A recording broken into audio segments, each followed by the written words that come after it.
এই দুটি ঘটনাই আপনাদের সকলের প্রিয় হাফিজ ভাইয়ের পাঠানো। সুতরাং নড়েচড়ে বসুন, আমরা চমৎকার একটি ভৌতিক সময় পার করব ইনশাল্লাহ। চলুন ঘটনাতে চলে যাব। প্রথম যে ঘটনাটি, এই ঘটনাটি এই হাফিজ ভাই উনি ওনার অফিসের এক আপুর কাছ থেকে শুনেছেন। সঙ্গত কারণে আপুটির নাম বলা যাচ্ছে না, কারণ তিনি রাজি হননি তার নামটা প্রকাশ করতে। তো ঘটনাটি আপু তার পরিচিত মেহের আলী নামক একজন অ্যাম্বুলেন্স ড্রাইভারের কাছ থেকে শুনেছিলেন। আর অ্যাম্বুলেন্সের ঘটনা কিন্তু আসলেই অন্যরকম হয়। হাফিজ ভাই এর আগে কিন্তু অ্যাম্বুলেন্সের ঘটনা পাঠান নাই, অ্যাম্বুলেন্সের ঘটনা উনি এই প্রথম পাঠালেন। আর এই যে মেহের আলী ভাই, এই ঘটনাটি সরাসরি উনি নিজেই দেখেছেন, অধিকাংশটাই আর কি। আর পরবর্তীতে কিছু ঘটনা যেটা অন্য লোকদের কাছ থেকে উনি শুনেছিলেন। এই ঘটনাটি ঘটেছিল একটি 15 বছরের মেয়ের লাশের সাথে। এবার আসি মূল ঘটনায়। সময়টা 1996 সালের দিকে। সেদিন সারাদিন বৃষ্টি হয়েছে এবং সন্ধ্যার সময়ও বৃষ্টি হচ্ছে। এই বৃষ্টির মধ্যেই মেহের আলী ঢাকা মেডিকেল কলেজ হসপিটালে অ্যাম্বুলেন্স নিয়ে দাঁড়িয়ে আছেন। সারাদিন বৃষ্টির মধ্যে অ্যাম্বুলেন্স নিয়ে দাঁড়িয়ে আছেন, আবহাওয়া খুবই খারাপ। এমন সময় তার কাছে দুজন 25 থেকে 30 বছর মানে এরকম বয়স আর কি, দুটি ছেলে আসে। তারা মেহের আলীকে জানায় যে আজিমপুর থেকে একটা লাশ খুলনা বিভাগের সাতক্ষীরা জেলার তালা উপজেলার খলিলনগর ইউনিয়নে নিয়ে যেতে হবে। তো এই মেহের আলীর বাড়িও তালা উপজেলার জালালপুর ইউনিয়নে। তো পাশাপাশি ইউনিয়নে হয় বেশ স্বাচ্ছন্দ্য বোধ করেন মেহের আলী যে লাশ নিয়ে যাব, সাথে বাড়ি থেকে একটু ঘুরে আসব। তো অন্যান্য সময় যে ধরনের টাকা পয়সা উনি হাঁকেন অ্যাম্বুলেন্স ভাড়া, তো উনি তার তুলনায় বেশ কম টাকাই রাজি হয়ে যান। আর মেহের আলী ওই যে দুইজন লোক, এরা দুই ভাই ছিল, দুই ভাইয়ের সাথে লাশ নিয়ে যাওয়ার জন্য রাজি হন। সে সারাদিন বৃষ্টির কারণে রাস্তায় মানুষজন চলাচল কমই ছিল। তো দুই ভাইকে সাথে নিয়ে আজিমপুর এলাকার বেশ নিরিবিলি একটা জায়গায় একটা বাড়ির কাছে গিয়ে থামেন। এর মধ্যে দুই ভাইয়ের সাথে কথা বলে মেহের আলী বুঝতে পারেন এরা দুজন আপন ভাই এবং যিনি মারা গিয়েছেন সেই মেয়েটি তাদের একমাত্র ছোট বোন। তো ওনাকে সেই জায়গায় নিয়ে যাওয়া হয়েছে। আশেপাশে বাড়িঘর খুবই কম এবং যেই বাড়িতে লাশ রাখা হয়েছে ওই বাড়িটাও বেশ নিরিবিলি। অ্যাম্বুলেন্স ওই বাড়ির সামনে গেলে দুই ভাই নেমে বাড়ির মধ্যে চলে যান। তো মেহের আলী দেখেন যে এই বাড়িতে তেমন কোনো লোকজনই নেই। একটা বাড়িতে কেউ মারা গেলে ওখানে তো বেশ কিছু লোক থাকার কথা, তাই না? কিন্তু মনে হচ্ছে সব মিলিয়ে 4-5 জন হবে। তো মেহের আলী বেশ অবাকই হন। তারপরও ঢাকা শহরে একজন আর একজনের সাথে তো ওইভাবে মিলেমিশে থাকে না গ্রামের মতো, এই জন্য হয়তো বা লোকজন নাই। তো এই সমস্ত চিন্তা করে উনি বিষয়টা তেমন জোরালোভাবে আর নেন না। এর মধ্যে ওই দুই ভাই অ্যাম্বুলেন্সকে বাড়ির ভেতরে নিয়ে যেতে বলেন। তো মেহের আলী যতটুকু সম্ভব অ্যাম্বুলেন্স বাড়ির ভেতরে নিয়ে যান এবং ওই দুই ভাই এবং দুইজন মহিলা এবং তার সাথে একজন মাঝবয়সী পুরুষ এসে লাশটি গাড়িতে তুলে দেন। এরপর ওই দুই ভাই গাড়ি চালানোর জন্য মেহের আলী ভাইকে বলেন। তো মেহের আলী ভাই যখন লাশ নিয়ে বাসা থেকে বের হন তখন রাত প্রায় 10টা বেজে গেছে আনুমানিক। তো মেহের আলী গাড়ি চালাচ্ছেন এবং অ্যাম্বুলেন্সের ভেতর দুই ভাই লাশের সাথে বসে আছে। দুই ভাই নির্বিকার হয়ে বসে আছে, কারোর সাথে তেমন কেউ আসলে কথা বলছে না, সবারই মন খারাপ। ঢাকার রাস্তা পার হয়ে যখন সাভার এলাকায় অ্যাম্বুলেন্সটি ঢুকেছে তখন আবার বৃষ্টি শুরু হয়। তখন রাস্তায় গাড়ি ঘোড়া মানুষ নেই বললেই চলে। তো এভাবে গাড়িটা নবীনগর পর্যন্ত যাওয়ার পর শুরু হয় অদ্ভুত সব ঘটনা। অ্যাম্বুলেন্স যখন নবীনগর পার হয়ে মাঠের মধ্যে যেতে থাকে তখন মেহের আলী খেয়াল করে যে রাস্তার এক পাশে বিশাল এক কুকুরের লাইন। পিঁপড়া যেভাবে দলবদ্ধভাবে সিরিয়ালি হেঁটে চলে যায়, এই কুকুরের লাইনটা ঠিক সেভাবেই হেঁটে যাচ্ছে। এই কুকুরগুলোর সাইজ সাধারণ কুকুর থেকে 4-5 গুণ বড় হবে। প্রতিটি কুকুরের গলায় লোহার শেকল দিয়ে বাঁধা রয়েছে বা লোহার শেকলের একটা মালা রয়েছে। আর এই যে শেকলগুলো একটার সাথে আর একটা কানেক্টেড, মানে একটি কুকুরের সাথে আরেকটি কুকুর এই শেকল দিয়ে বাঁধা। তো মেহের আলী অ্যাম্বুলেন্সের আলোতে সামনে এগুলো দেখতে পেয়ে উনি গাড়ির গতি কিছুটা বাড়িয়ে দেন। যখনই এই কুকুরগুলো সোজাসুজি অ্যাম্বুলেন্সের কাছে চলে এসেছে তখন লাশের সাথে থাকা দুই ভাই যে যতটুকু জানে দোয়া দুরুদ পড়া শুরু করে। প্রায় 150 থেকে 200টি কুকুর নীরবে রাস্তা পার হয়ে চলে যাচ্ছে, রাস্তা ক্রস করে চলে যাচ্ছে অ্যাম্বুলেন্সের সামনে দিয়ে। অ্যাম্বুলেন্স তো দাঁড়িয়ে যায় ওই সময়। যখন কুকুরগুলো সব পার হয়ে গেল এবং কুকুরের শেষ মাথায় একটা লম্বা ব্যক্তি কালো কাপড় পরে এই কুকুরের শিকলটা ধরে রেখেছে। ব্যক্তিটির মুখ দেখা যাচ্ছে না, তবে অস্বাভাবিক রকমের লম্বা। এরপর অ্যাম্বুলেন্স আবার চলা শুরু করে এবং তাদের অতিক্রম করে চলেও যায়। এরপর কুকুরগুলো এবং ওই ব্যক্তিকে দেখা যায় না। মেহের আলী প্রথমে বুঝতে পারে নাই যে আসলে ব্যাপারটা কি। অবশ্য কিছুক্ষণ পরেই বুঝতে পারে যে এটা হয়তো অস্বাভাবিক কোনো ঘটনা হতে পারে। কিন্তু যখনই এই 10 ফুটের উপরের লম্বা লোকটিকে দেখেছে তখন সে শিওর হয়েছে এটা স্বাভাবিক কোনো লোক না। আর এতগুলো কুকুর, প্রত্যেকটার গলার শেকলগুলো একই সুতোয় গাঁথা, আর পেছনে একটা লোক সে শেকল ধরে রেখেছে। এত বড় সাইজের কুকুর, আর কুকুরগুলো তো এইভাবে সুশৃঙ্খলভাবে চলার কথা না, একটু এলোমেলো তো হবেই, কিন্তু কুকুরগুলো খুব সুশৃঙ্খলভাবে চলে গেল। এসব বিষয়গুলো পরে উনি বুঝতে পারলেন। তো যাই হোক, উনিও দোয়া দরুদ পড়া শুরু করলেন এবং গাড়ি আরেকটু জোরে চালানো শুরু করলেন। এর কিছু সময় পর দেখেন যে ওই কুকুরগুলো পুরো রাস্তা জুড়ে দৌড়াচ্ছে এবং মুখ দিয়ে অদ্ভুত রকমের শব্দ করছে এবং মনে হচ্ছে তারা বিশ্রী কোনো ভাষায় কথা বলার চেষ্টা করছে। এই 150 থেকে 200 কুকুর অ্যাম্বুলেন্সের গতির সমান তালে দৌড়ে চলেছে। তাদের চোখ লাল এবং খুবই রাগান্বিত, যেন অ্যাম্বুলেন্স ভেঙে চুরে ফেলে দিবে একদম। লুকিং গ্লাসে কিন্তু মেহের আলী ভালোভাবেই দেখতে পাচ্ছিলেন সেগুলো। তো মেহের আলী অ্যাম্বুলেন্স তো চালান, এমন অস্বাভাবিক ঘটনার সাক্ষী তার পেশাগত জীবনে টুকটাক হয়েছে, কিন্তু এই রকম ভয়ঙ্কর কোনো কিছুর মুখোমুখি এই প্রথম উনি হলেন। তবে উনি একজন হুজুরের কথা মেনে চলতেন। ওই হুজুর ওনাকে বলেছিলেন যে যদি কখনো কোনো লাশ নিয়ে যাওয়ার সময় খারাপ কিছুর পাল্লায় পড়ো এবং যদি বুঝতে পারো লাশের কারণে ওই খারাপ জিনিসটা গাড়ির পিছু নিয়েছে, তাহলে গাড়িতে যদি কোনো ব্যক্তি থাকে সেজন্য লাশের কোনো একটা অংশের সাথে নিজের শরীরকে স্পর্শ করে। তো এই কথাটি মেহের আলীর যখন মনে পড়ে তখন মেহের আলী ওই 2 ভাইকে বলে যে তারা যেন তাদের বোনের এই লাশের 2 হাত ধরে রাখে। ড্রাইভারের কথা মতো তারাও সেটি করেন। এর মধ্যে কুকুরগুলো 2 পাশে সরে যেতে থাকে এবং সেই 10 ফুট লম্বা মানুষরূপী পিশাচটা গাড়ির পেছনে এসে গাড়িকে আঘাত করার চেষ্টা করতে থাকে, কিন্তু কোনো একটা কারণে গাড়িতে সে আঘাত করতে পারছে না। পেছনে থাকা 2 ভাই কিন্তু এটা দেখতে পাচ্ছে, তারা দোয়া দরুদ পড়ছে জোরে জোরে। এদিকে মেহের আলী যত দ্রুত সম্ভব গাড়ি চালানোর চেষ্টা করছেন, কিন্তু আসলে মনে হচ্ছে গাড়িটা ওইভাবে আগাচ্ছেই না। এতক্ষণ এই যে ঘটনাগুলো ঘটছে এর মধ্যে কিন্তু কোনো গাড়ি সামনে দিয়ে আসেও নাই, আবার পেছন থেকে কোনো গাড়ি অ্যাম্বুলেন্সকে ওভারটেকও করে নাই। যাই হোক, এমন সময় সামনের দিক থেকে একটা আলো দেখতে পায় মেহের আলী। তো মেহের আলী বুঝতে পারে এটা সম্ভবত ট্রাকের আলো। উনি এই আলো দেখার পর পেছনে খেয়াল করেন, দেখেন যে না, পেছনে কিছু নাই। তখন মেহের আলী এবং ওই 2 ভাই একটু স্বস্তি পান। মেহের আলী ওই 2 ভাইকে বলেন যে লাশের গাড়িতে এমন কিছু ঘটনা ঘটতেই পারে। একটা পর্যায়ে ট্রাকটা অ্যাম্বুলেন্সকে পার করে চলে যায়। এর কিছু পরে যখনই অ্যাম্বুলেন্স আবার মাঠের মধ্যে এসেছে, মানে রাস্তার 2 পাশে মাঠ, তখন তারা দেখেন শত শত কাক গাড়ির চারপাশে ঘোরাঘুরি করছে। কিন্তু কাকের আওয়াজ এটা শুনেই বুঝতে পারেন গাড়িতে থাকা ওই সেই 2 ভাই এবং মেহের আলী যে বিপদ কিন্তু তাদের পিছু ছাড়ে নাই। এই আওয়াজটা হচ্ছে সেই বিশ্রী ভাষায় কোনো কিছু একটা বলার মতো। এটা ঠিক কাক ডাকলে যেরকম আওয়াজ হয় না, ওরকম না। এই আওয়াজটা ওই কুকুরের গলা থেকেও কিন্তু আসছিল। যেহেতু সারাদিন এবং সন্ধ্যার পরও বৃষ্টি ছিল, এখন বৃষ্টি না পড়লেও ড্রাইভার চাইলেও কিন্তু খুব বেশি জোরে গাড়ি চালাতে পারছে না, কারণ রাস্তা তো পিচ্ছিল হয়ে আছে। তো মেহের আলী 2 ভাইকে বলেন আপনারা ভয় পাবেন না, ইনশাল্লাহ কিচ্ছু হবে না। এই কাকগুলো এমনভাবে 3 দিকে ঘিরে রেখেছে বাইরের কোনো কিছু দেখা যাচ্ছে না, কিন্তু এই কাকগুলো গাড়ির সামনের আলোয় আসতে পারছে না। এভাবে বেশ কিছু সময় কাকগুলো উড়ে মাঠের জঙ্গলের দিকে একসাথে চলে যায়, মানে উড়ে উড়ে চলে যায় আর কি। এর মিনিট 5 পরেই একটা জায়গায় কাঠের দোকান দেখতে পান তারা। এটা যে বাজারের মধ্যে নয়, এটা গ্রাম থেকে একটা পুকুরের পাশে কাঠ দিয়ে তৈরি একটা দোকান। এটা বাজারের আশেপাশে কোনো দোকান না। তো এই অ্যাম্বুলেন্স গিয়ে দোকানের সামনে গিয়ে দাঁড় করানো হয় বা দাঁড়ায়। তো মেহের আলী এবং ওই 2 ভাই নেমে আসেন। মেহের আলী দোকানে গিয়ে সিগারেট কেনেন এবং বিস্কুট এবং চা খান।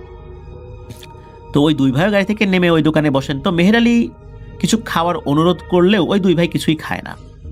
মেহের আলী ওই দোকানদারকে জিজ্ঞেস করেন যে আপনার দোকান এত রাত্রে খোলা রাখার কারণ কি? তখন দোকানদার বলেন যে তার মূল কাজ হচ্ছে এই পুকুরটা পাহারা দেয়া, পাশে একটা পুকুর ছিল, আর পাশাপাশি কিছু আয়ের জন্য রাতে দোকান চালায়। রাতে অনেক ট্রাকের ড্রাইভাররা এখানে ট্রাক থামায়, তারপরে অনেক গাড়ি এখানে দাঁড়ায়, চাটা খায়, কিছু সময়ের জন্য বিশ্রাম নেয়। ভালোই কেনা বেচা হয় আর কি, বেচা কেনা হয়। আর শুধু যে চা বিক্রি করেন তা না, গরম দুধও বিক্রি করেন। কারণ হচ্ছে ওই সময় যারা গাড়ি নিয়ে যান অনেক সময় এনার্জি লেভেলটা কমে যায়, ঘুম আসে, অনেকে চা খায় না, তখন ওই গরম দুধটা খায়। এই জন্য গরম দুধটা উনি বিক্রি করেন। তো মেনলি গরম দুধও ওই সময় খেয়েছিলেন। তো আবহাওয়া তো ওই রাত্রে খারাপ ছিল, এই জন্য গাড়ি ঘোড়ার পরিমাণ রাস্তায় কম। তো দোকানদার এটাও বলছিলেন আর কি।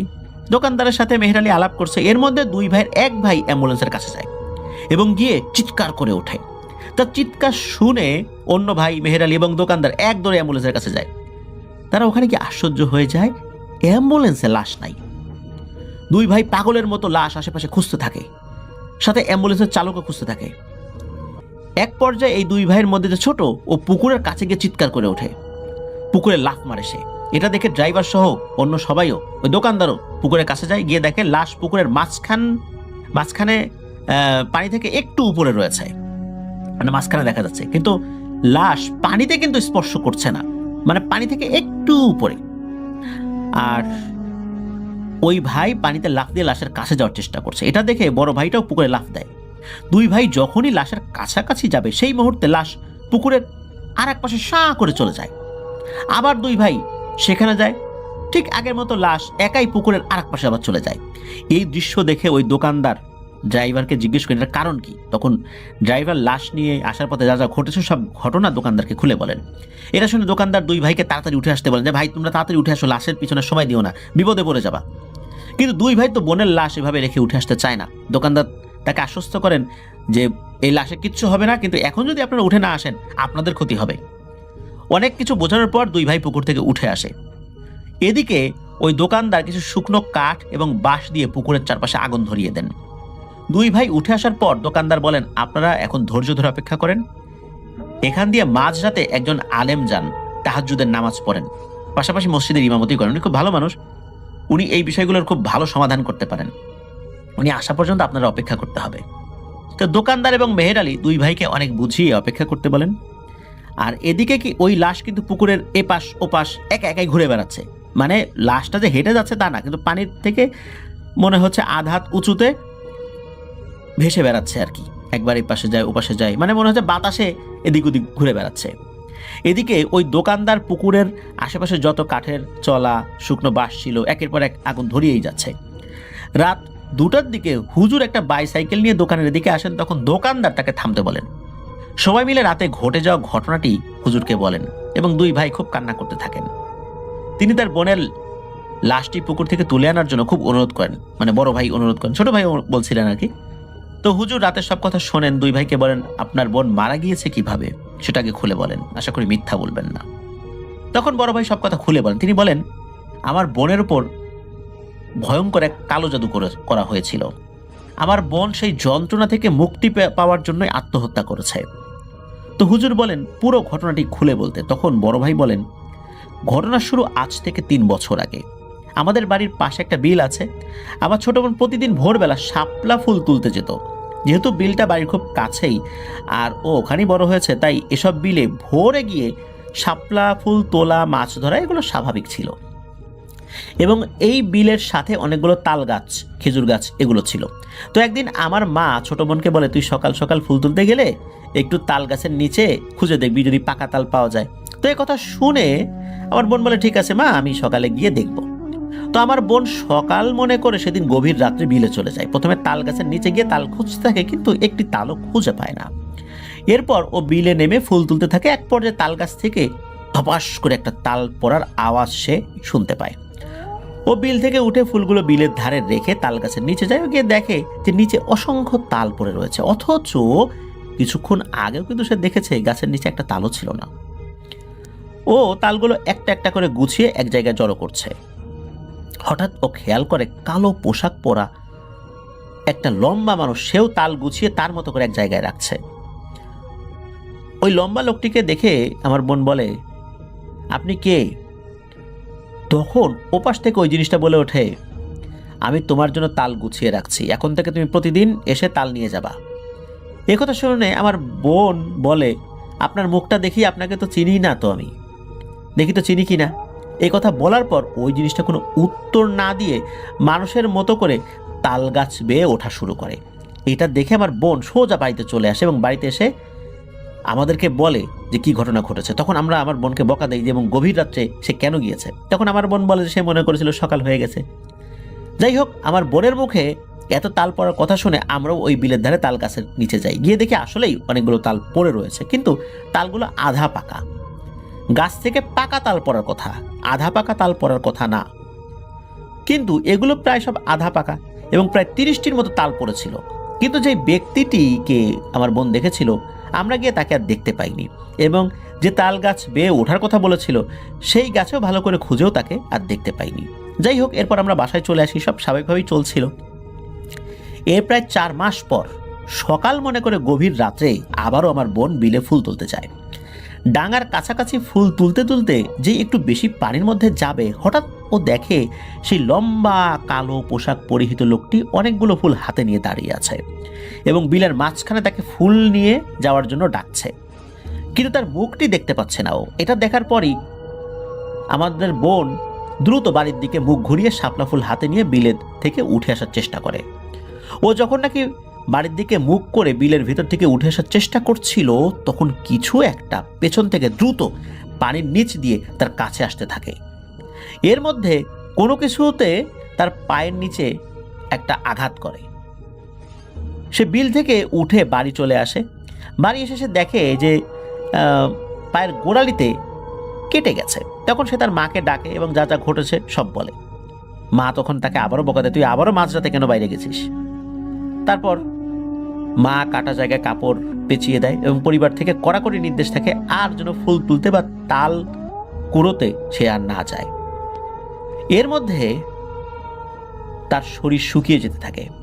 একদিন মাঝরাতে ঘুম ভেঙে দেখা যায় বোনটি পাশে নেই। সবাই মিলে খুঁজতে খুঁজতে গিয়ে দেখা যায় সে তাল গাছের নিচে অচেতন অবস্থায় পড়ে আছে। সবাই ধরাধরি করে বাড়িতে নিয়ে আসা হয়। ওর জ্ঞান ফিরলে তাল গাছের কাছে কেন গেল জিজ্ঞেস করলো, কিছুই বলতে পারে না, এবং তাকে যে তাল গাছের কাছ থেকে অজ্ঞান অবস্থায় পাওয়া গেছে এটাও সে বিশ্বাস করে না, কারণ সে তো বাসায় ঘুমিয়েছিল। এদিকে বোনের অবস্থা খারাপ হতে থাকে, ডাক্তার কবিরাজ দেখানো হয়, তবুও সুস্থ হয় না। এভাবে অনেক দিন চলে যায়। একদিন গভীর রাতে ছোট ভাই ঘুম ভেঙে দেখে যে তার ছোট বোন বাড়ির উঠোন দিয়ে একা একাই হাঁটতে হাঁটতে বিলের দিকে যাচ্ছে। এটা দেখে তো ছোট ভাই ডাকাডাকি শুরু করে। এরপর আমরা সবাই মিলে বাইরে গিয়ে দেখি বিলের ধার দিয়ে বোন সেই তাল গাছের দিকে যাচ্ছে। আমরা পেছন থেকে তাকে যতই ডাকাডাকি করি সে শুনতে পায় না। যখনই আমরা দ্রুত তার কাছে গিয়ে তাকে ধরেছি, তখনও অজ্ঞান হয়ে পড়ে যায়। এবং সাথে সাথে আর একটা জিনিস লক্ষ্য করি, বড় আকৃতির একটা কালো কুকুর বিলের উপর দিয়ে হেঁটে হেঁটে জঙ্গলের দিকে চলে গেল। এদিকে আমাদের ডাকাডাকিতে মা বাবা চলে এসেছে। সবাই মিলে ছোট বোনকে বাড়িতে নিয়ে যাই। আমরা সবাই বুঝতে পারি যে তার উপরে খারাপ কিছু নজর পড়েছে। আমরা পরদিন দুপুরে একজন ভালো কবিরাজের কাছে নিয়ে যাই। উনি সব শোনেন, ঝাড়ফুঁক করেন, তেল পরা দেন, পানি পরা দেন এবং 1 সপ্তাহ পর যেতে বলেন। আমরা 1 সপ্তাহ পর গেলে তিনি আমাদেরকে বলেন এক ধরনের তান্ত্রিক পিশাচের খপ্পরে পড়েছে এই মেয়েটি। এই তান্ত্রিক পিশাচের অসংখ্য খারাপ জিন শিষ্য রয়েছে। এই পিশাচটি এই মেয়েটার রক্ত নিয়ে কালো জাদু করেছে। বিলের মধ্যে যখন ওর পা কেটে যায়, মূলত ওই পিশাচটি জলের নিচ দিয়ে এসে ওর পায়ের কাছে তার ধারালো নখ দিয়ে কেটে কয়েক ফোঁটা রক্ত নিয়ে নেয়। তার দ্বারা এই মেয়েটাকে কালো জাদু করা হয়েছে। আর এই মেয়েকে চিকিৎসা দ্বারা সুস্থ করা সম্ভব নয়, বিশেষ করে কবিরাজের পক্ষে সম্ভব নয়। আরও বড় কোনো কবিরাজ দেখানোর জন্য ওই কবিরাজ পরামর্শ দেন। আর যদি সম্ভব হয়, যত দূরে সম্ভব এই মেয়েটাকে পাঠিয়ে দিতে হবে। এই কথা বলার পর 1 বছর ওই মেয়েটাকে ঢাকাতে রাখা হয় আর আমার মামার বাসায় রাখা হয়। আমরা 2 ভাইও এখানেই থাকি, এখানে আমরা কাজ করি আর বোনকে দেখে শুনে রাখি। এর মধ্যে সে কিছু সময় ভালো থাকে, আবার কিছু সময় খারাপ থাকে। আমার বোনটি বারবার বলতো এই যন্ত্রণার জীবনের চেয়ে মৃত্যু ভালো। আজ আমার বোন যন্ত্রণায় টিকতে না পেরে গলায় ফাঁস দিয়ে আত্মহত্যা করেছে। কোনো ঝামেলা যেন না হয় এই জন্যই চুপিসারে লাশটি নিয়ে বাড়িতে যাচ্ছি। কিন্তু এখন মনে হচ্ছে ওই পিশাচটা আমার বোনের মৃত্যুর পরও আবারও পিছু নিয়েছে। ওই হুজুর এই সব কথা শোনেন। ভাই যে কথা বললেন সবাই খুব মনোযোগ দিয়ে শুনছে, বিশেষ করে হুজুর আরো ভালো করে মনোযোগ দিয়ে শুনছিলেন। তো দোকানদারের কাছ থেকে হুজুর এক গ্লাস পানি চান। তো দোকানদার যখন এক গ্লাস পানি তার হাতে দেন, সেই পানি হাতে নিয়ে কিছুক্ষণ দোয়া পরে ওই পানিটা পুকুরে ফেলে দেন এবং উনি একা পুকুরের পাশে দাঁড়িয়ে একা একা কারোর সাথে কথা বলতে থাকেন। এর কিছু সময় পর লাশটি একা একাই পুকুরের একদম কিনারে চলে আসে। এরপর ভাসতে ভাসতে অ্যাম্বুলেন্সের কাছে চলে আসে। মূলত হুজুর তার অধীনে থাকা একজন জিনের সাহায্য নিয়ে লাশটি ডাঙায় নিয়ে আসেন। তো দুই ভাইকে লাশটি অ্যাম্বুলেন্সের ভেতর রাখতে বলেন এবং হুজুর দুই ভাইয়ের উদ্দেশ্য করে বলেন, আপনার বোনের উপর খুবই দুষ্টু প্রকৃতির পিশাচ কালো জাদু করেছে। সত্যি সত্যি এই পিশাচের অধীনে অসংখ্য জিন নিয়োজিত রয়েছে। এই লাশ দাফন হওয়ার পরও প্রথম রাত্রের মধ্যে কবর থেকে লাশ নিয়ে যেতে পারে এমন পদ্ধতিও ওরা করে রেখেছিল। এই লাশ মাটি দেওয়ার পর আপনাদের স্থানীয় হুজুর এবং আপনারা এই কবর পাহারা দেবেন। প্রথম রাত পার হয়ে গেলে এই লাশের ইনশাল্লাহ কিছু করতে পারবে না, তবে প্রথম রাতেই সমস্যা হতে পারে। আর ফজরের আজানের আগে এই লাশটি এখান থেকে নিয়ে যাবেন না, এরকমই থাক, আজান দিক তারপর নিয়ে যাবেন। তখন ওই দুই ভাই অনেক কান্নাকাটি করেন এবং লাশ যেন তার গ্রামে পৌঁছে দিয়ে আসেন সেই হুজুরের কাছে ওই অনুরোধ করেন। তো হুজুর একসময় রাজি হন। তিনি অ্যাম্বুলেন্সের সাথে ড্রাইভারের পাশেই বসেন। তো উনি যেই মসজিদের ইমাম, প্রথমে ওই ফজরের নামাজটা পড়ানোর পর উনি রওনা দিয়েছিলেন আর কি। তো যাই হোক, একটা সময় পৌঁছেও যান তারা। হুজুর দাফন কাফনের সাথে সার্বক্ষণিক ছিলেন।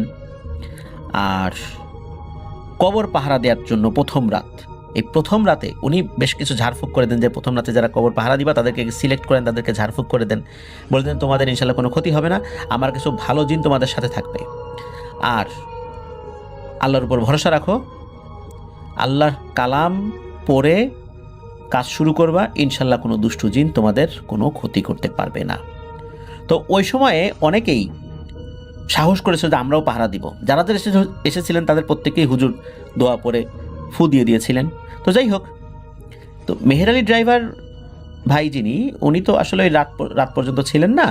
লাশটা দাফন কাফন হওয়ার পর ওই হুজুরকে উনি সাথে নিয়ে আবার যেই জায়গা থেকে হুজুরকে তুলেছিলেন ওখানে আবার নামিয়ে দেন। তো এর কয়েকদিন পর আবার উনি ওই গ্রামে গিয়েছিলেন মেহের আলী ভাই, কারণ তার যে ইউনিয়ন, ওই ইউনিয়নের পাশের ইউনিয়নই হচ্ছে এই যেই লাশের যেখানে দাফন করা হয়েছে সেই জায়গা, সেই দুই ভাইয়ের বাড়ি। তো উনি পরবর্তীতে যখন আবার যান, দুই ভাইয়ের সাথে দেখা করেন, রাত্রে কোনো কিছু ঘটেছিল কিনা এটা জিজ্ঞেস করে দুই ভাই বলেন, ওই রাত্রে গ্রামের আমরা দুই ভাই সহ আরও বেশ কয়েকজন, প্রায় 15 জন কবর পাহারা দেওয়ার জন্য ছিলাম। তো বিকাল থেকে বৃষ্টি ছিল, রাত যখন 11টা বেজে যায় তখন ঝড় বৃষ্টি বজ্রপাত হতে থাকে। এই সময় গ্রামের মানুষ ভয় পেয়ে যায়, অনেকেই চলে যায়, কিন্তু আমরা দুই ভাই বোনের কবরকে এভাবে বিপদে রেখে তো আসতে পারিনি। সারা রাত কবরের পাশে দোয়া দুরুদ পড়েছি। গভীর রাত্রে কবরস্থানের পাশে সেই লম্বা কুকুরগুলোকে দেখতে পাই, শত শত লম্বা কুকুর, যেগুলোর গলায় শেকল বাঁধা ছিল, আর শেকলের একদম পেছনে ছিল সেই লম্বা অবয়বটি। আমরা অনুভব করি যে এরা চলে এসেছে, এটা তো দেখেছি, কিন্তু অনুভব করি যে আশেপাশে আরো কিছু ভালো জিনের অস্তিত্ব এসেছে, বা অনুভব করতে পারছি ভালো জিনের অস্তিত্ব। আর এই জিনগুলো ওই জিনগুলোকে কোনোভাবে দূরে তাড়িয়ে দেওয়ার চেষ্টা করছে।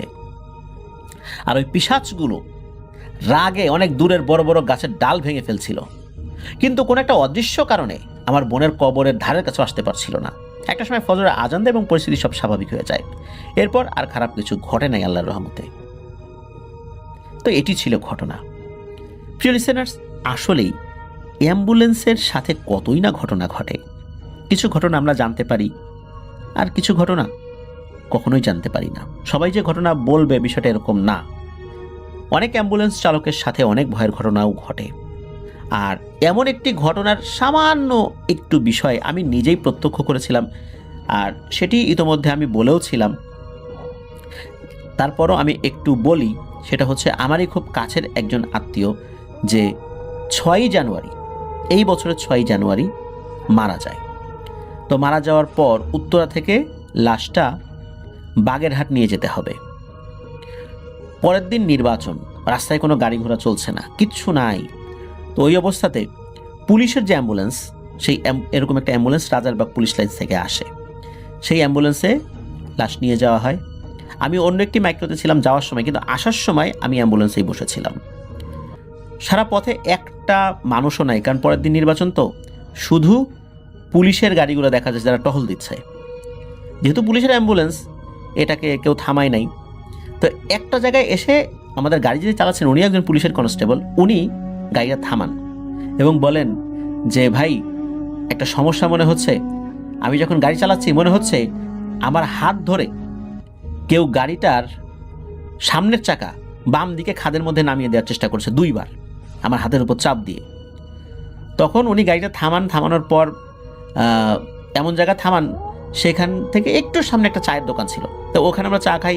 ইতোমধ্যে বেশ কিছু টহল পুলিশও চলে আসে, কারণ আমরা তো ওখানে আগন্তুক।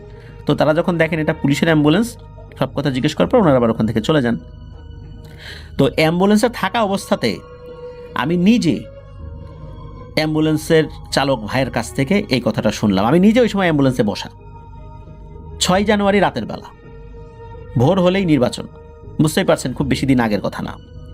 তো এমন একটি ব্যাপার কিন্তু আমি নিজে ওই অ্যাম্বুলেন্সে থাকা অবস্থায় প্রত্যক্ষ করেছি। এবং আমার কাছে একবার মনে হলো যে হঠাৎ করে রাস্তার একটু সাইডে কোনো কারণ ছাড়াই অ্যাম্বুলেন্সটি চলে গেল। মূলত যখনই হাতের বাম দিকে তার স্টিয়ারিংটা ঘুরিয়েছে, স্বাভাবিকভাবে হাতের বাম দিকে একটু যাবে। তো এটা স্বাভাবিকভাবে নিলেও এরকম 2 বার হওয়ার পরে উনি গাড়িটা থামিয়েছিলেন। তবে বাকি পথে আল্লাহর রহমতে আর কোনো সমস্যা হয়নি, আলহামদুলিল্লাহ। তো এটা কিন্তু আমার নিজের প্রত্যক্ষ করা একটা ব্যাপার, এবং তারিখ সহ বলে দিলাম যে কবে হয়েছিল। আল্লাহর রহমতে ওই যাত্রায় কোনো সমস্যা হয়নি, আলহামদুলিল্লাহ। তো আসলে অ্যাম্বুলেন্সে অনেক ধরনের ভয়ের ঘটনাই ঘটে। যারা অ্যাম্বুলেন্সে থাকে বা চালায়, ওই সময় উপস্থিত ছিল অ্যাম্বুলেন্সে, তারা বুঝতে পারবে যে কতটা ভয়ঙ্কর একটা ব্যাপার। একটু এলোমেলো হলেই কিন্তু গাড়িটা ভয়ঙ্কর দুর্ঘটনায় পতিত হবে। আল্লাহ আমাদেরকে হেফাজত করেছিলেন। আল্লাহ তাআলা এই ধরনের বিপদ আপদ থেকে আমাদের সবাইকে হেফাজত করুন।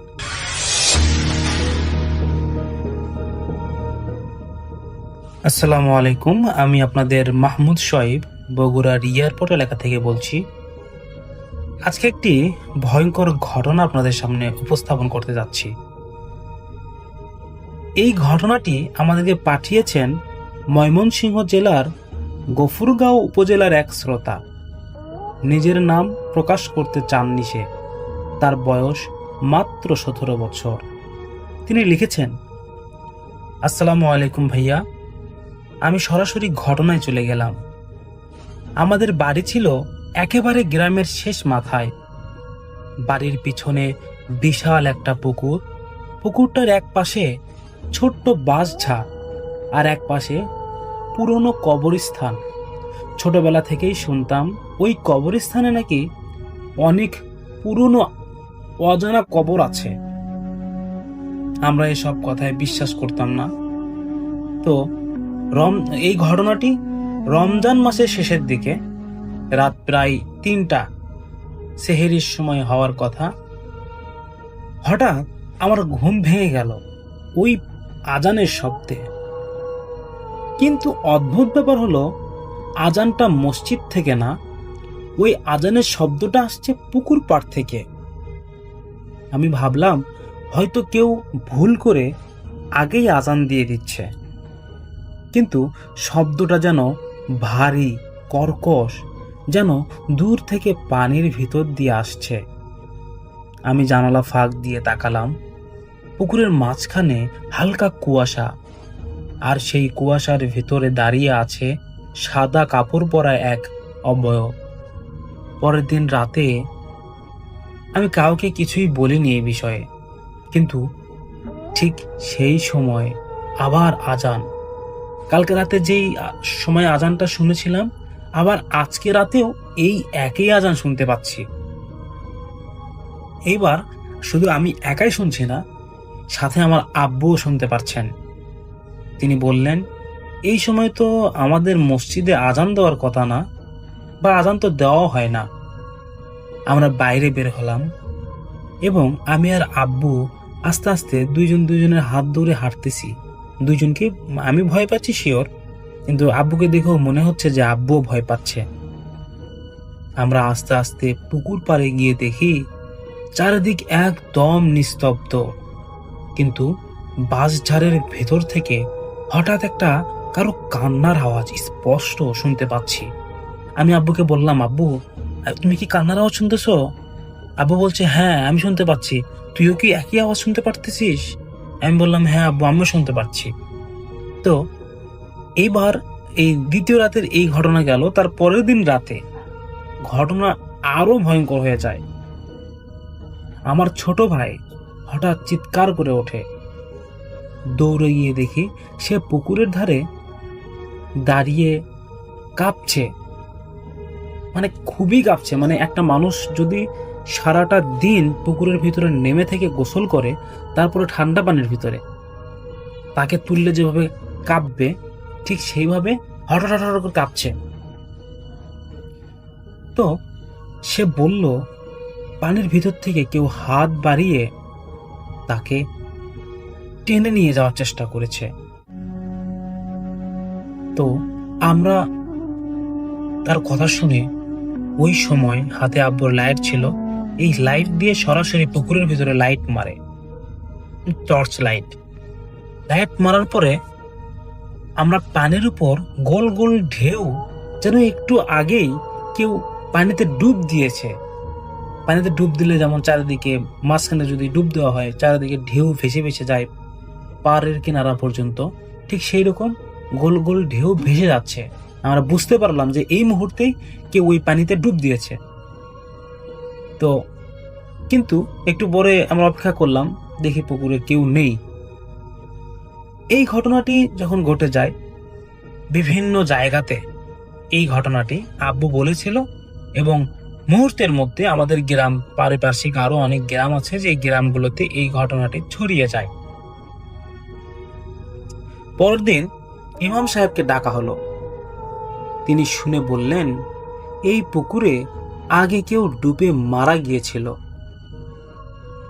এই কথা ইমাম সাহেবের মুখ থেকে শুনেই, যখন ইমাম সাহেব গ্রামের মানুষের সামনে এই কথা বললেন যে ওই পুকুর একটা অভিশপ্ত পুকুর, ওখানে কোনো এক ব্যক্তি ডুবে মারা গিয়েছিল, আমি ওই ইমাম সাহেব চিন্তা করে বললেন। ইমাম সাহেবের বলা শেষ হয়নি, এর মধ্যেই গ্রামের এক বৃদ্ধ লোক বলে উঠলেন, 20 বছর আগে একটা অচেনা লোকের লাশ এই পুকুর থেকে উঠেছিল। কে ছিল কেউ জানে না, তাকে পাশের কবরস্থানে দাফন করা হয়। এই কথাটি শোনার পর ইমাম যখন মুরব্বীর মুখ থেকে এই কথাটি শুনছিল, তখন ইমাম সাহেব তিনি চুপ করে তার মনোযোগ দিয়ে তার কথা শুনছিলেন, এবং ওই বৃদ্ধ লোকের কথা বলা শেষ হওয়ার সাথে সাথে ইমাম সাহেব বললেন, কিছু আত্মা আছে বা কিছু আত্মা কিছু আত্মা তাদের নিজেদের জায়গা ছেড়ে যেতে পারে না। সেই রাতে আমরা সবাই একসাথে জেগে রইলাম। রাত 3টা বাজতেই আবার আজান, ওই একই কর্কশ কণ্ঠে আজান আসতেছে। কিন্তু এবার স্পষ্ট দেখা গেল পুকুরের মাঝখানে দাঁড়িয়ে থাকা এক অবয়ব ধীরে ধীরে ডুবে যাচ্ছে। ডুবে যাওয়ার সময় তার মুখ থেকে বের হলো একটি কথা, আমার কবর ঠিক না। এরপর সব চুপ হয়ে গেল। সকালবেলা কবরস্থানে গিয়ে দেখা গেল একটা পুরনো কবরের মাটি বসে গেছে। পুরনো কবরে মাটি বসে গেছে, মাটি ভেঙে কবরের ভিতরে পড়ে গেছে। তো গ্রামের লোকজন দোয়া পড়ে নতুন করে মাটি দেয়। এরপর থেকে আর কখনো ওই পুকুর পাড়ে আজান শোনা যায়নি।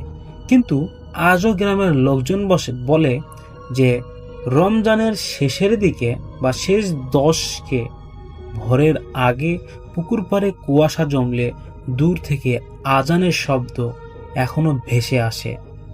তারপর ওই গ্রামের এই ঘটনাটি সবাই যখন উপলব্ধি করার পরে ওই সবাই চিন্তা করে যে এই মানুষটার কবর তাহলে আমরা ঠিক করে দেই।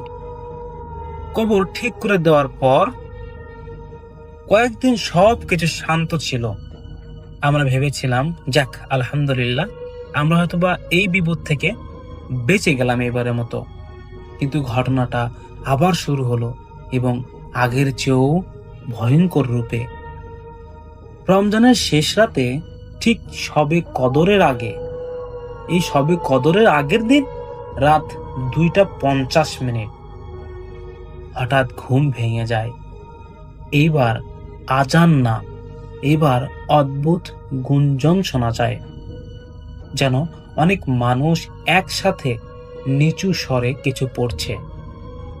আমি জানালা খুলে তাকাতেই দেখি পুকুরের উপর ঘন কুয়াশা, কিন্তু কুয়াশার ভিতরে একাধিক ছায়া। ছায়াটা একটা না, দুটা না, একদম অনেকগুলো ছায়া। সবগুলো যেন পানির উপর দাঁড়িয়ে আছে। পরদিন সকালে দেখি পুকুরে পানি অস্বাভাবিকভাবে কমে গেছে, যেন রাতে কেউ অনেক পানি তুলে নিয়েছে। কিন্তু কোথাও পানি নেই, মাটিতে নেই, চারপাশে শুকনা। এরপর থেকে আমার ছোট ভাই অদ্ভুত আচরণ শুরু করে। এক রাতে একা উঠে দাঁড়িয়ে জানালার দিকে তাকিয়ে থেকে একদিন তাকে আমি জিজ্ঞেস করলাম, এই কি দেখিস জানালা দিয়ে তুই?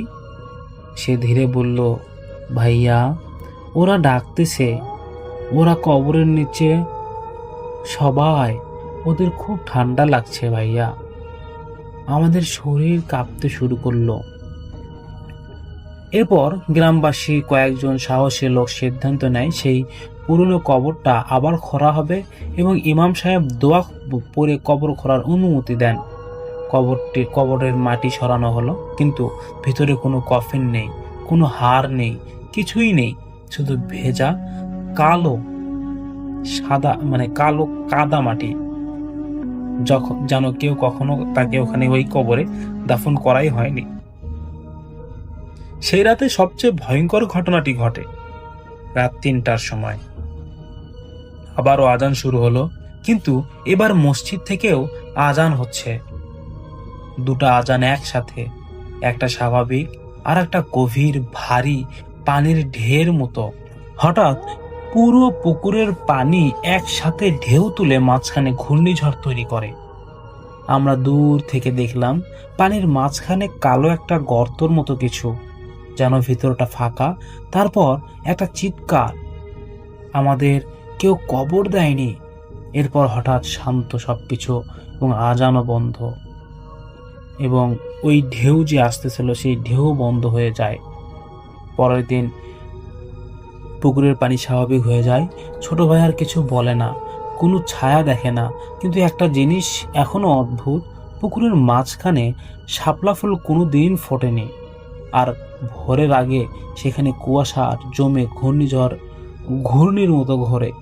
গ্রামের বৃদ্ধ লোক বলে, ওই পুকুরের নিচে নাকি পুরনো একটা ডোবা কবরস্থান ছিল, যা সময়ের সাথে পানির নিচে তলিয়ে গেছে।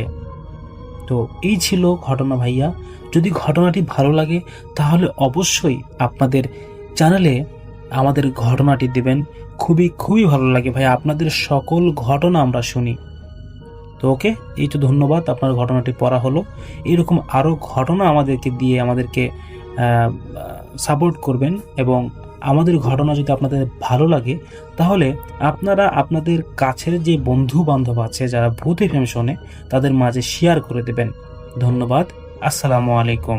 Thank you so much. আপনার ঘটনার জন্য আপনাকে অনেক ধন্যবাদ। এবং আমি এখন যেটা করব সেটা হচ্ছে চলে যাব সরাসরি আমাদের পরবর্তী যে অতিথি আছেন তার কাছে। আসসালামু আলাইকুম রাসেল ভাই, ধন্যবাদ আমাকে সুযোগ করে দেওয়ার জন্য। আমরা আসলে এটা সবচেয়ে ভালো হয়েছে যে আপনি আসলে বাড়ির থেকেও আমরা ঘরে বসে যে ভয়েস মেল পাঠাতে পারি, এই সুযোগটা খুব ভালো ছিল। আর রাসেল ভাই, আপনি বলেছিলেন যে ঘটনা পাঠাতে, যে ঘটনাটা আমি পাঠিয়েছিলাম সেটা আপনার পছন্দ হয়েছে, তো আমি সরাসরি সে ঘটনায় যাব, বেশি কথা বাড়াবো না। আর আজকের যে ঘটনা সেটা হচ্ছে আমাদের একটি গ্রাম কালীদহ, এই গ্রামকে কেন্দ্র করে একটি ঘটনা আজকে আমি শেয়ার করব। আর এটা ছিল রাশেদ নামে একটা ছেলে। আমি আগে বলে নেই তার পরিচয় একটু। রাশেদ হলো আমাদের গ্রামে আসে এবং সে আসলে শহরে থাকে, শহরের ছেলে। আর ওর বাবা আসলে একটা বিজনেস করে, বড় বিজনেস।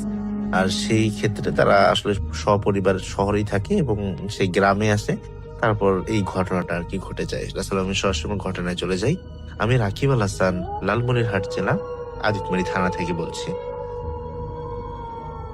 আমাদের গ্রামটা একদম বলা চলে যে প্রত্যন্ত একটা গ্রাম, যে গ্রামে আসলে মানে সবকিছু নিরিবিলি নিস্তব্ধ, এবং আমাদের এমন অবস্থা যে রাসেল ভাই, আমাদের এক বাড়ি থেকে আর এক বাড়ির একটা মোটামুটি ডিস্টেন্স থাকে, খুবই ফাঁকা, মানে জনসংখ্যা খুবই কম, এরকম একটি নীরব এলাকা। যেন সন্ধ্যা হলেই পুরো আমাদের এলাকাটা একদম নিস্তব্ধ হয়ে যায়, কোনো মানুষ নেই, রাস্তাঘাট বন্ধ, রাস্তাঘাটে গাড়ি চলা বন্ধ, এরকম একটি গ্রাম আমাদের।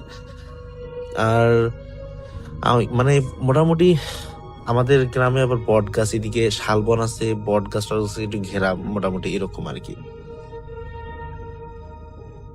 আর আমাদের সেই গ্রামের মানে পাশেই ছিল একটা পরিত্যক্ত পুরনো বাড়ি।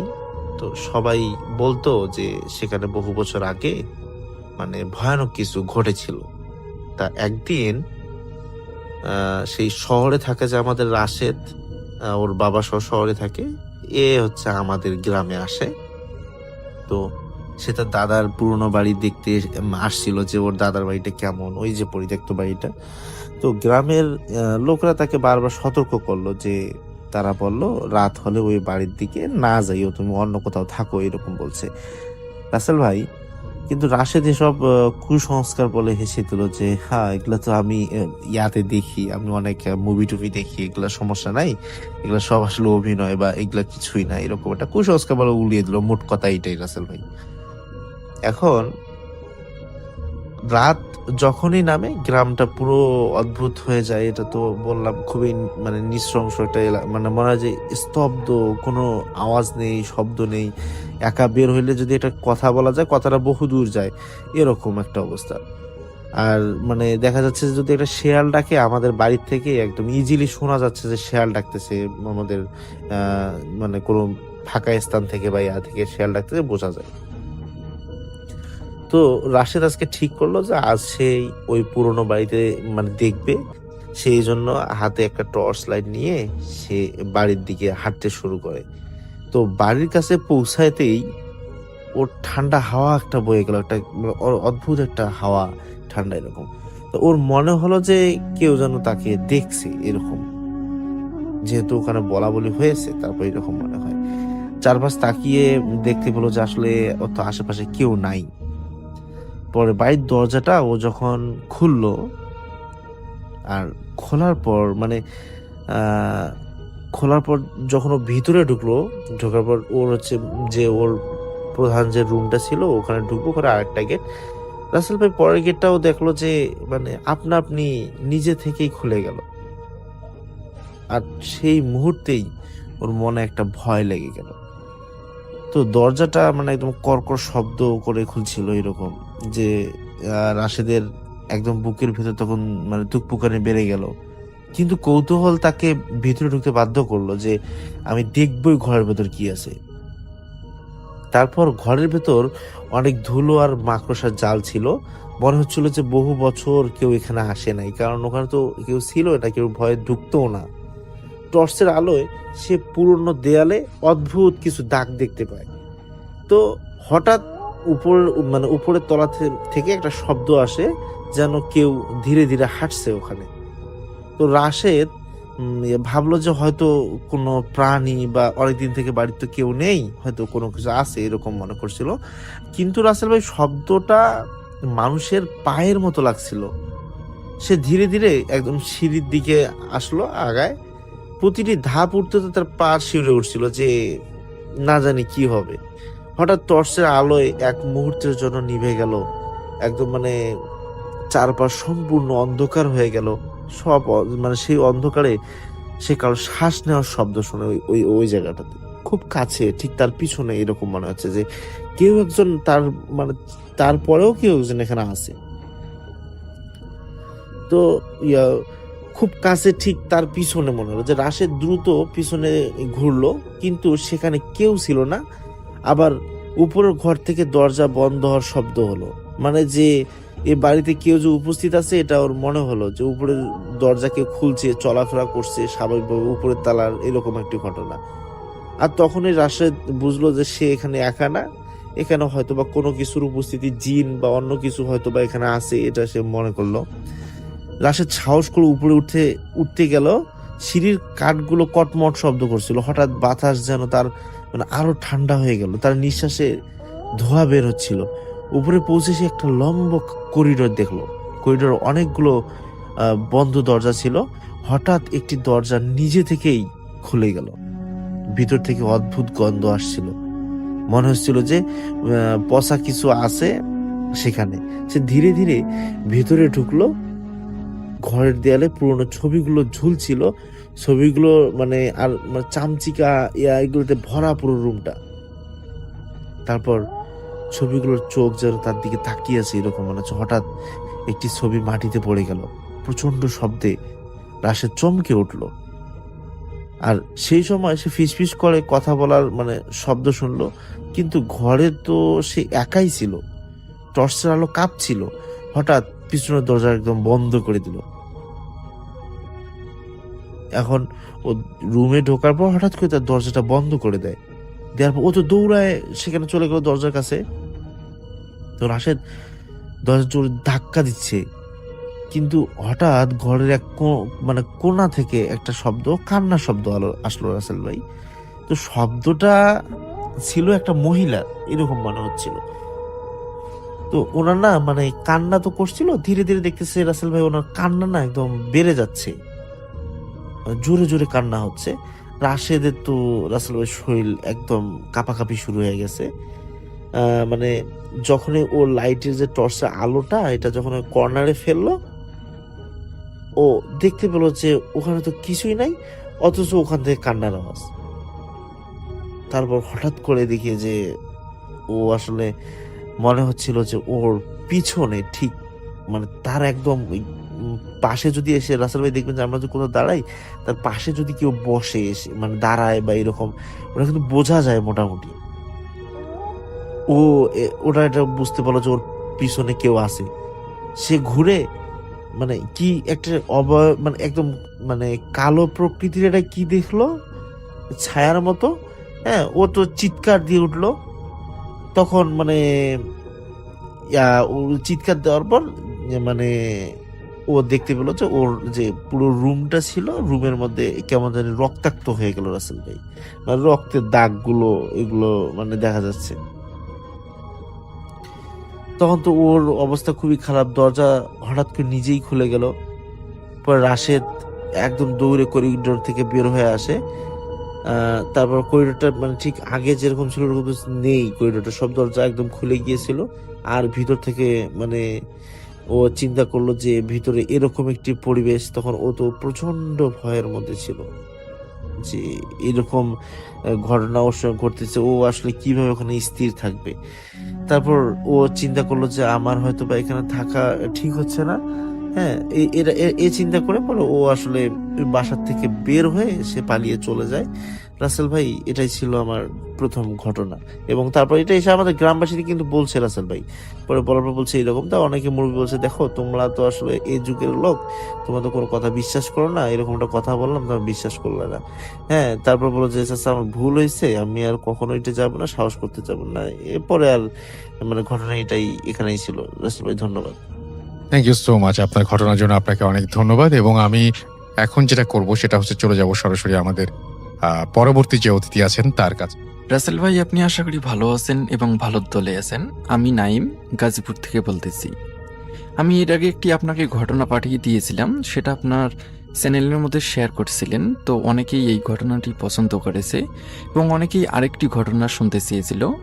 তো আজকে আমি যে ঘটনাটি শেয়ার করব, এটা আমাদের গ্রামের মধ্যে একটি ঘটনা ঘটে গিয়েছে। তো সেই ঘটনাটা শেয়ার করতে চাই। তো ভালো লাগলে অবশ্যই শেয়ার করবেন। তো আমি আমার সরাসরি ঘটনার মধ্যে চলে যাচ্ছি। তো আমাদের এলাকার মধ্যে একটি কবরস্থান ছিল। তো সেই গ্রামের মধ্যে ওই কবরস্থানে গ্রামবাসীর মধ্যে কেউ যদি মারা যায়, তো সেই লোকটাকে সেই কবরস্থানে কবর দেওয়া হয়। এবং কবরস্থানের পাশে একজন লোক ছিল, উনি আর কি সবসময় ওই কবরস্থানের যিনি আর কি মারা যাইতেন তার কবর খুঁড়তেন আর কি। তো আমাদের গ্রামের মধ্যে হঠাৎ করে একদিন একটা লোক মারা যায় এবং সেই লোকটাকে আর কি খবর দেওয়া হয় যিনি আর কি কবর খোঁড়েন। তো উনি কবর খুঁড়তে খুঁড়তে যখন কবর খোঁড়া শেষ হয় তখন আর কি সন্ধ্যার দিক হয়ে যায়। তো উনি কবর খোঁড়া শেষ করে আমাদের ওই কবরস্থানের পাশে একটি নদী ছিল, সেই নদীতে গোসল করতে গিয়েছিল। তো গোসল করার সময় ওনার গোসল করার শেষ পর্যায়ে আর কি ওনার পায়ের মধ্যে কিছু একটা বেজে যায়। তো উনি হয়তো বা ভাবছে যে পায়ের মধ্যে হঠাৎ করে আবার কি বাজলো। তো উনি ভাবছে যে হয়তো বা কোনো ডালপালা হয়তো বা লাগছে। তো উনি ওটা ওঠানোর জন্য হাত আর কি নিচে দিয়ে ওটা টেনে আর কি উপরে ওঠানোর চেষ্টা করছিল। ঠিক সেই সময় যখন ওনার হাত দিয়ে আর কি টেনে উপরে উঠালো, ঠিক সেই সময় উনি দেখতে পারলো যে একজন লোকের হাত পানির ভিতর থেকে উঠে আসলো এবং একটি মানুষ সহ। তখন উনি ভয় পেয়ে একটা দৌড় দিয়ে খুব খুব তাড়াতাড়ি আর কি রাস্তায় উঠে আসে এবং ওইখান থেকে সবাইকে ডাক দিয়ে নিয়ে আসে। ডেকে নিয়ে সবাইকে বলা শুরু করলো যে ওইখানে একটা আমি লাশ দেখছি, আমার পায়ের মধ্যে বেজে গেছিলো, আমি ডালপালা ভেবে ওটা টানিয়ে উপরে উঠাইছিলাম। তো ওইখান থেকে একজন লোক থানায় আর কি ফোন দিল, ফোন দিয়ে পুলিশ ডেকে আনলো আর কি। তো পুলিশ আসার পরে তো উনি বিষয়টা সবগুলো জানার পরে ওনারা আবার ডুবারিকে ফোন দিল। তো ডুবারিকে নিয়ে আসার পরে ডুবারিকে সেই পানির মধ্যে নামাই দেওয়ার পরে ওই লাশটাকে আর কি খুঁজে পাওয়া গেল, লাশটি আর কি উপরে ওঠার পরে তো ওখান থাকার মধ্যে যিনি কবর খুঁড়ছিলেন ওনাক সহ সেই লাশটি হাসপাতালে নিয়ে গেল। হাসপাতালে নিয়ে যাওয়ার পর ওই কেননা ওই লাশটি হাসপাতালে নিয়ে যাওয়ার কারণ হচ্ছে লাশটি তো নদীতে পাওয়া গিয়েছে, কিভাবে মারা গেল এটা আর কি জানার জন্য উনি আর কি ওই হাসপাতালের মধ্যে নিয়ে যাওয়ার কারণ এটাই। তো তারপরে ওই লাশ কাটা ঘরের মধ্যে ওই লাশটাকে আর কি নিয়ে যায়। তো যখন লাশ কাটা ঘরে নিয়ে যায় তখন প্রায় বাজে রাত 12টা। সেই সময় তো আবার যিনি দায়িত্বে ছিলেন, যিনি লাশ কাটেন উনি তো আর নাই। তখন আবার ওই লোকটাকে ডেকে আনা হয়। ডেকে আনার পরে ওখানে আর কি কেউ থাকে না, ওই লোকটি আর হচ্ছে যিনি কবর করছিলেন ওই লোকটাকে আর কি সঙ্গে নিয়ে দুজনেই ওনারা লাশ কাটবেন। তো যখন লাশ কাটা শুরু করে ঠিক সেই মুহূর্তেই যে লাশের নাকি আঙ্গুল নড়ে। তো দুজনে অবাক হয়ে যায় বিষয়টা দেখে যে এটা কি সম্ভব। যখন আবারও লাশটি কাটানোর জন্য প্রস্তুত হয়, প্রথমে কাটা শুরু করে ঠিক সেই সময় আবারও আঙ্গুল নড়ে। তারপরে ওনারা দুজনেই ওখান থেকে পুলিশদের জানায়। ওই পুলিশরা আবার যখন সামনে যায়, সামনে যাওয়ার পরে দেখতে পারে আসলে কোনো কিছুই না। তারপর উনি লাশটি কাটে এবং ওইখান থেকে তারপর রিপোর্ট বের হয়ে আসে যে ওই লোকটি পানিতে ডুবেই মারা গিয়েছে। তারপরের দিন ওখান থাকার পুলিশ স্টেশন থেকে আর কি সব জায়গায় খবর জানায় যে এইভাবে একটি লাশ পাওয়া গেছে, কিন্তু কোনোভাবেই ওই লাশের আর কোনো খোঁজ মিলল না। তারপর কোনো কিছু না ভেবে তারপর ওই যিনি আর কি কবর খুঁড়তেন ওনাকে ফোন দিয়ে আবার ডেকে নিয়ে আসে। ওনাকে বলে যে আপনারা যে কবরস্থানের দায়িত্বে আছেন, যে কবরস্থান আপনি সবসময় কবর খোঁড়ার কাজ করেন, যে নদীতে গোসল করেছেন ওই কবরের মধ্যে যে এই লাশটি দাফন করে দেন। তো তারপর ওই লোকটি আর কি ওই লাশটাকে নিয়ে যায় এবং সেই কবরস্থানের মধ্যে ওনাকে দাফন করা হয়। তো দাফন করার পর কিছুদিন পর যিনি আর কি কবর করেন ওনাকে কিছু একটা জানি স্বপ্ন দেখায়। উনি আর কি বিশেষ করে কোনোভাবে রাতে ঘুমাতে পারে না, টিনের মধ্যে কেউ ঢেল মারে, বিভিন্ন সমস্যার মুখে পড়ে আর কি। তো উনি প্রথমে কাউকে কিছু না বলে, তারপরে যখন দেখে যতই দিন যাচ্ছে ঠিক ততই আর কি সমস্যা বেড়েই চলছে। তো তখন উনি আর বাড়িতে থাকতেই পারতেছে না। তারপরে ওই কবরস্থানের পাশে আবার একটি মসজিদ ছিল, সেই মসজিদের ইমামের সাথে উনি বিষয়টা আর কি শেয়ার করে। তো বিষয়টা যখন শেয়ার করলো তো ইমাম সাহেব বলল যে আসলে এটা তো ভালো লক্ষণ না, তবে কিছু একটা তো অবশ্যই আছে, কেননা আপনাকে কেন স্বপ্ন দেখাবে। তো উনি বিষয়টা আর কি ভেবে চিন্তে দেখতেছে। তো উনি বলতেছে যে আসলে ওই লাশের সঙ্গে কি আপনি কোনো কিছু করছেন, বা আপনি কি চেনেন, বা কোনো কিছু কি লুকাচ্ছেন, এইভাবে বলল। তো যিনি কবর করেন তিনি আবার বলতেছেন কই না তো, কোনো কিছু বলল না। তারপর তিনি বাড়িতে গেল। ঠিক এইভাবে আরো কিছুদিন কেটে গেল। ওনার বাড়িতে একটার পর একটা সমস্যা হতেই যাচ্ছে আর কি, মানে হয়ে যাচ্ছে। তো তারপর উনি আবার ওই ইমাম সাহেবের সঙ্গে দেখা করেন এবং ওই ইমাম সাহেবের সাথে আর কি কথা বলেন যে আমি তো কোনোভাবে বাড়িতে থাকতে পারতেছি না, আমার সঙ্গে অনেক রকম সমস্যায়, যেমন রাতের বেলা আমাকে স্বপ্ন দেখায়, ওই কবরস্থানে আমার ডাকে, এবং রাতের বেলা আমি ঘুমাইলেই আমার টিনের চালের মধ্যে ঢেল মারে, কেউ একজন আমাকে ডাকে। আমি যখন ঘুম থেকে উঠে বাইরে বেরাই তখন দেখি কেউ নাই। আমার বাড়ির লোকদের সবাইকে জিজ্ঞেস করি আমাকে কি কেউ ডাকছে, সবাই বলে কই কেউ না তো, কিন্তু অথচ আমি নিজেই আমার ডাক শুনতে পারি যে আমাকে ডাকতেছে, অনেক সমস্যা হচ্ছে। তো যিনি খবর করেন উনি আবার ওই ইমাম সাহেবে বললেন আর কি যে আসলে আমি একটা জিনিস লুকাইছিলাম, সেটা হচ্ছে ওই লোকের যে পকেটের মধ্যে একটি মানিব্যাগ পাইছিলাম আমি, সেখানে টাকা ছিল এবং তার একটি ভোটার আইডি কার্ড ছিল। তো আমি এটা হাইড করছিলাম একটু লোভে পড়ে।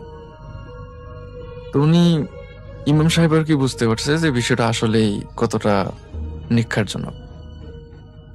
তো তারপর ওই ইমাম সাহেব বলল যে এই জন্যই আপনাকে এগুলো স্বপ্ন দেখাচ্ছে এবং আপনার সঙ্গে সমস্যা হচ্ছে, আপনি এই এনআইডি কার্ড দিয়ে ওনার বাড়ি পর্যন্ত যাইতে পারবেন এবং লাস্টে সেখানেই দিয়ে আসতে পারতেন, হয়তোবা কোনো সমস্যার কারণে লোকটি মারা গিয়েছে।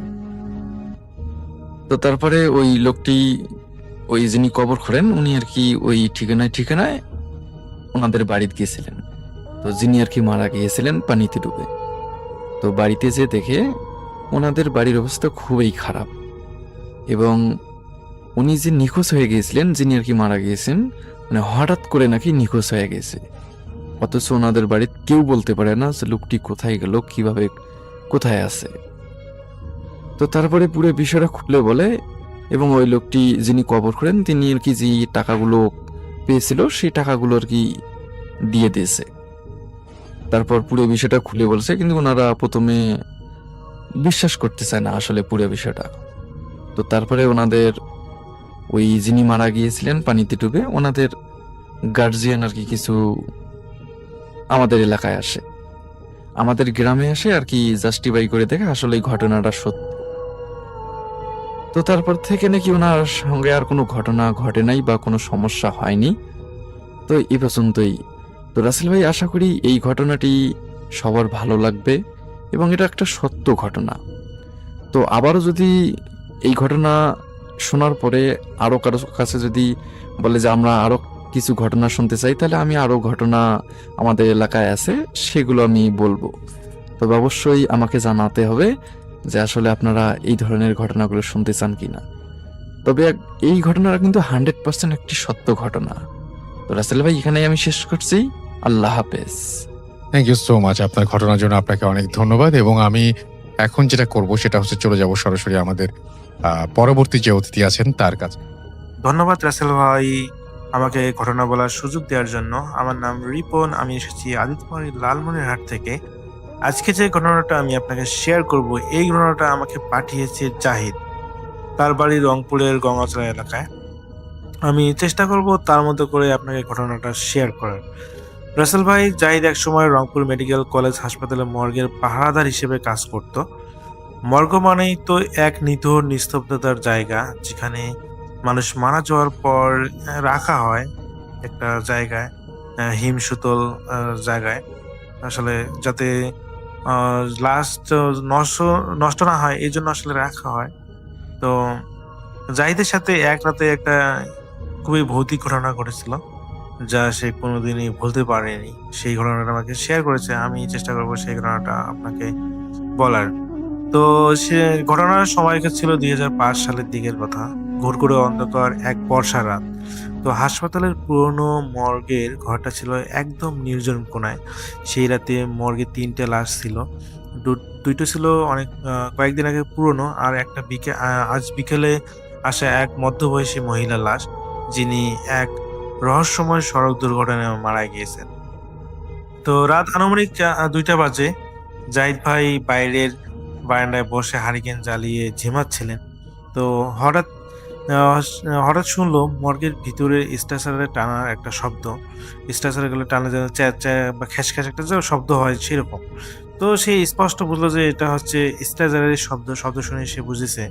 তো জাহিদ ভাই ভাবলো যে হয়তো কোনো বিড়াল বা কুকুর এই ধরনের কোনো কিছু হবে। হয়তো ভিতরে ঢোকে কোনো কারণে হয়তো শব্দ হচ্ছে। তো তিনি কৌতূহল দূর করার জন্য তিনি সেই মর্গের ভিতরে গেলেন এবং ওখানে যাওয়ার পর তিনি তার হাতে থাকা টর্চ লাইটটা নিয়ে তিনি হলো সাবধানে দরজাটা খুললেন মর্গের।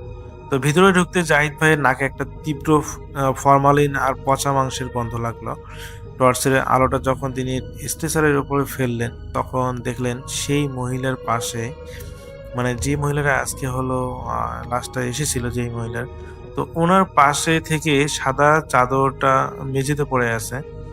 তো জাহিদ ভাই ভাবলো যে হয়তো বা চাদরটা বাতাসের কারণে বা যে কোনো কারণে হয়তো পড়ে গিয়েছে। আহ, তো তিনি সাহস করে সেই চাদরটা তুলতে গেলেন এবং তুলে আহ, সেই মহিলার মুখ পর্যন্ত ঢেকে দিলেন। কিন্তু চাদরটা ঠিক করার সময় জাহিদ ভাই খেয়াল করলেন মহিলার হাতটা একদম শক্ত হয়ে নেই, বরং সেটা বেশ নরম। নর্মালি যখন মর্গের ভিতরে শীতাতাপ নিয়ন্ত্রিত জায়গায় লাশ রাখা হয় সেই লাশগুলো কিন্তু ঠান্ডার কারণে জমে যায় এবং অনেক শক্ত হয়ে যায়। তো জাহিদ ভাই দেখলেন যে কাপড় ঠিক করার সময় সেই মহিলাটির হাতটা নরম হয়ে আছে। তো জাহিদ ভাই যখন ঘর থেকে বেরিয়ে আসতে যাবে ঠিক তখন তার পিছনে একটা খসখস শব্দ হলো। সে পিছনে ফিরে তাকাতেই তার রক্ত হিম হয়ে গেল। দেখলো সেই মৃত মহিলাটা স্ট্রেচারের উপর বসে আছে। যে মহিলাটা মারা গিয়েছিল অনেক আগে, যা এখানে ভিতরে রাখা হয়েছিল, এখন সেই মেয়েটা জীবিত মানুষের মতো স্ট্রেচারের উপর বসে আছে। তার চোখগুলো খোলা, কিন্তু তাতে কোনো মণি নেই। পুরো চোখটাই যেন কুচকুচে সাদা। তো মহিলা খুব করুণ সুরে বলল, বাবা, আমার পেটের ভিতরটা খুব জ্বলছে, ওরা আমার কলিজাটা বের করে নিয়েছে।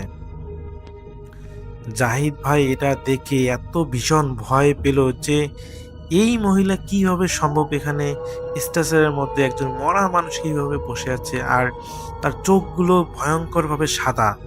নর্মালি আমরা যদি সুস্থ মানুষকেও যদি চোখ সাদা দেখি আমাদের কিন্তু ভয় লাগে।